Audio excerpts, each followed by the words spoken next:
dizer isso. Vamos falar em Carpini Futebol Clube, então. O São Paulo no fim de semana teve um amistoso, ganhou de 10-0 do Jacutinga Futebol Clube, né?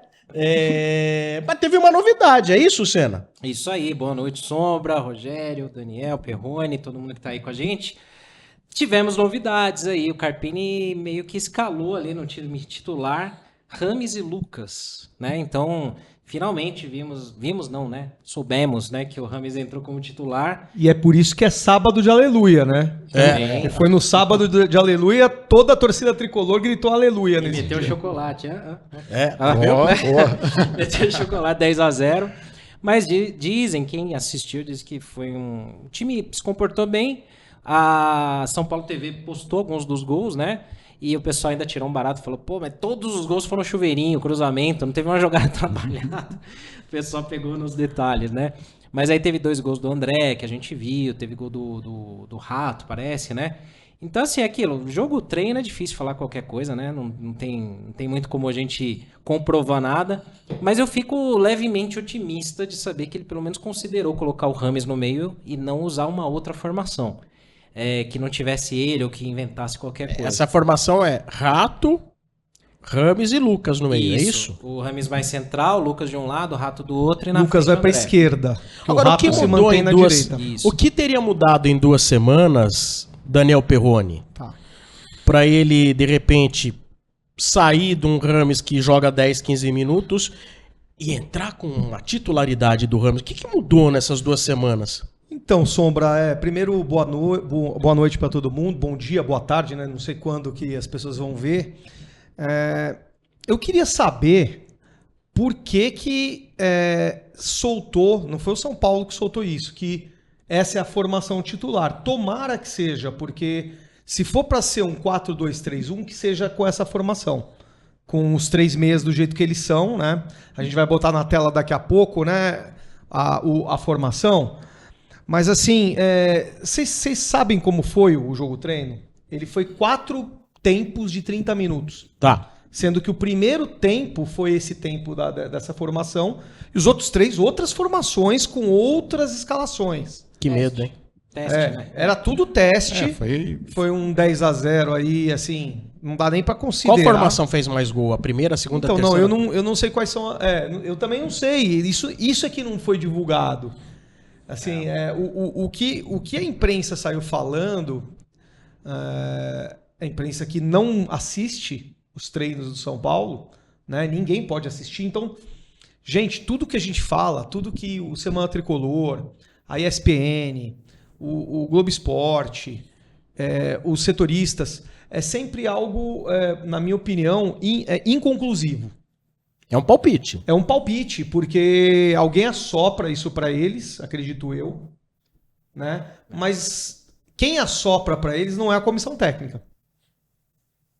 Porque várias escalações que tiveram ao longo desse ano... E a diretoria?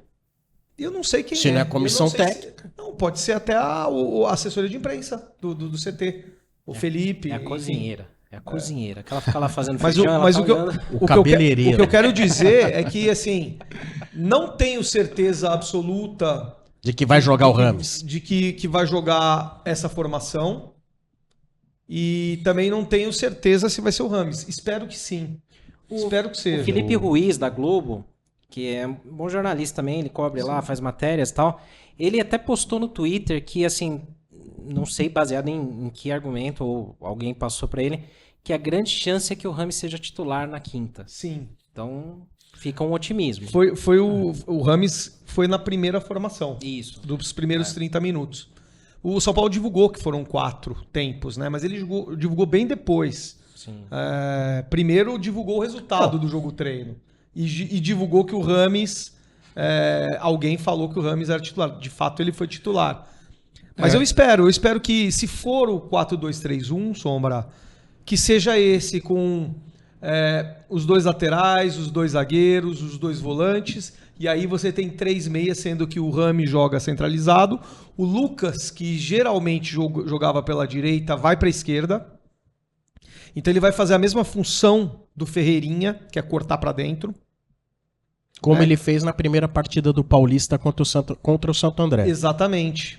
Quando o Luciano estava jogando com ele. Posição essa que o Lucas disse que não quer jogar. Mas vai jogar pela esquerda.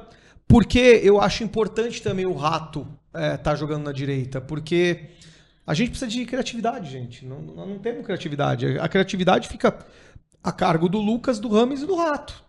Quais são os outros jogadores que vocês enxergam para o meio de campo que seja criativo? Galopo? Ferreirinha? Mas o Galopo ele nunca teve chance de mostrar. Sim. Ele nunca teve essa A oportunidade. gente debateu isso muito tempo, né? Se fosse para ele jogar, você mesmo falou que seja no lugar do Rames, no meio. Então, para mim, acho que tá ok. Assim, muita gente reclamou dessa que não mudou a formação nem nada, mas eu acho que mudando os jogadores eu já fico mais animado. Eu tô que nem o Senna, já me deu uma injeção de ânimo. Vamos ver, né? Porque o time de futebol é um com a bola e outro sem a bola. Sim, sim. E o Tajeres ganhou do Vélez nesse fim de semana, que era um time que estava brigando pela ponta do campeonato, no grupo, né? O formato deles são 2 grupos, né? O Tajeres está em segundo agora, 2 pontos atrás do Argentino Júnior. Começou bem, 12ª rodada. Não é um time bobo. Não é um time que vai ali, tá jogando em casa. E outra coisa, Parece que o Tajeres ele vem se consolidando no futebol argentino, né? Meio um Red Bull no futebol argentino, sim. né? Ele tá em ascensão, ele tá em segundo lugar. Vocês estavam falando do Rames, só dá uma parte Aliás, aí. fale tudo o que você acha. Tudo. Tudo. Joga na mesa. Desembucha. Porque o pessoal Sem já sabe cortes. aqui que a gente idolatra o Rames. E o Carpini. Mas a gente não, mas a gente não sabe a sua opinião. Eu tenho uma opinião um pouco contrária da torcida em relação ao Rames, mas até, o Sombra, em relação ao que você comentou, né, do que pode ter feito, né, o Carpini escalar o Rames agora, eu acho que são 2 fatores principais, né? Um é a pressão própria da torcida do São Paulo, né, que está pedindo muito, né, a participação do Rames, e também eu acredito que a participação dele no jogo contra a Espanha, do jogo da Colômbia, ainda inflamou mais ainda os torcedores a falar, olha lá, o Rames tem que ser titular, tal, né? Então eu acho que foi uma combinação aí que fez ele escalar. Mas a gente tem que considerar o Rames não jogando 90 minutos. Claro. Né? Quando a gente fala, o Rames vai ser titular ou não... Mas vai começar jogando. Isso que todo mundo o queria, até a nossa Renatinha queria. Exatamente. O importante é que ele comece jogando, né? Para aí depois, vamos ver as condições dele, né? Se ele tem ritmo, quanto ele consegue suportar. Mas é uma escalação interessante. Tenho minhas dúvidas se o Carpini vai bancar isso para o início agora da Libertadores, ou ele vai mais numa escalação mais tradicional, que nem foi a escalação da final da Supercopa, agora com a volta do Rato, né? Ele colocar uma escalação mais na segurança. Mas também estou ansioso para ver se o Rames começa a partida também. Eu tenho uma preocupação que não é só questão do Rames, é a gente achar um time.